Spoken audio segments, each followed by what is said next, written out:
മനുഷ്യ വന്യജീവി സംഘർഷത്തിന് ഫലപ്രദമായ പരിഹാര പ്രവർത്തനങ്ങൾ ഏകോപിപ്പിക്കുന്നതിനായി കീരമ്പാറയിൽ അവലോകന യോഗം ചേർന്നു. കോതമംഗലം MLA ഷിബു തെക്കുംപുറത്തിന്റെ അധ്യക്ഷതയിലാണ് യോഗം ചേർന്നത്. ജനവാസ മേഖലയിലെ ഫെൻസിംഗ്, ട്രെഞ്ച് നിർമ്മാണം തുടങ്ങിയ സുരക്ഷാ നടപടികളെക്കുറിച്ച് യോഗം ചർച്ച ചെയ്തു. ജനപ്രതിനിധികളും വിവിധ വകുപ്പ് ഉദ്യോഗസ്ഥരും പങ്കെടുത്തു.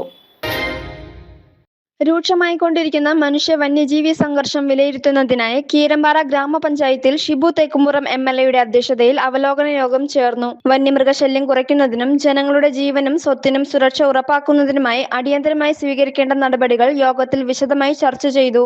വനമേഖലയോട് ചേർന്ന ജനവാസ മേഖലകളിൽ ഫെൻസിംഗ് സ്ഥാപിക്കുന്നതിനുള്ള നടപടികൾ വേഗത്തിലാക്കുന്നതുമായി ബന്ധപ്പെട്ട കാര്യങ്ങൾ യോഗം വിലയിരുത്തി. ട്രെഞ്ച് നിർമ്മാണം ആരംഭിക്കുന്നതിന് മുമ്പ് മണ്ണിന്റെ സ്വഭാവവും സാങ്കേതിക സാധ്യതകളും പരിശോധിക്കുന്നതിനായി മണ്ണ് പരിശോധന നടത്താൻ തീരുമാനിച്ചു.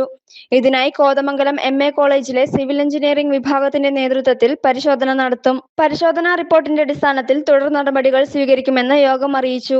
ജനവാസ മേഖലകളിലേക്ക് എത്തുന്ന കാട്ടാനകളെ സുരക്ഷിതമായി വനത്തിലേക്ക് തിരിച്ചുവിടുന്നതിനും ആവശ്യമായ സാഹചര്യങ്ങളിൽ പുഴ കടത്തി വനമേഖലയിലേക്ക് മാറ്റുന്നതിനുമുള്ള ഏകോപിത നടപടികളും യോഗത്തിൽ ചർച്ചയായി. പ്രദേശത്ത് സ്ഥിരമായി അക്രമകാരിയായി കാണപ്പെടുന്ന മുറിവാലൻ എന്നറിയപ്പെടുന്ന കാട്ടാനയ്ക്ക് റേഡിയോ കോളർ ഘടിപ്പിച്ച് അതിന്റെ സഞ്ചാരപാതയും നീക്കങ്ങളും നിരീക്ഷിക്കുന്നതിനും തുടർന്ന് ആവശ്യമായ നടപടിക്രമങ്ങൾ പാലിച്ച് പ്രദേശത്ത് നിന്ന് മാറ്റുന്നതിനുള്ള സാധ്യതകളും യോഗം വിലയിരുത്തി. വനം വകുപ്പ്, തദ്ദേശ സ്വയംഭരണ സ്ഥാപനങ്ങൾ, ജനപ്രതിനിധികൾ എന്നിവരുടെ സംയോജിത പ്രവർത്തനത്തിലൂടെ മനുഷ്യ വന്യജീവി സംഘർഷത്തിന് ഫലപ്രദമായ പരിഹാരം കണ്ടെത്തുന്നതിനുള്ള പ്രവർത്തനങ്ങൾ കൂടുതൽ ശക്തിപ്പെടുത്താനും യോഗം തീരുമാനിച്ചു.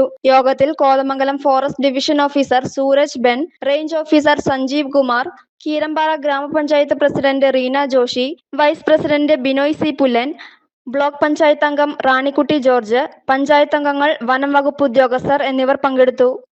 News desk, media 60, Kothamangalam.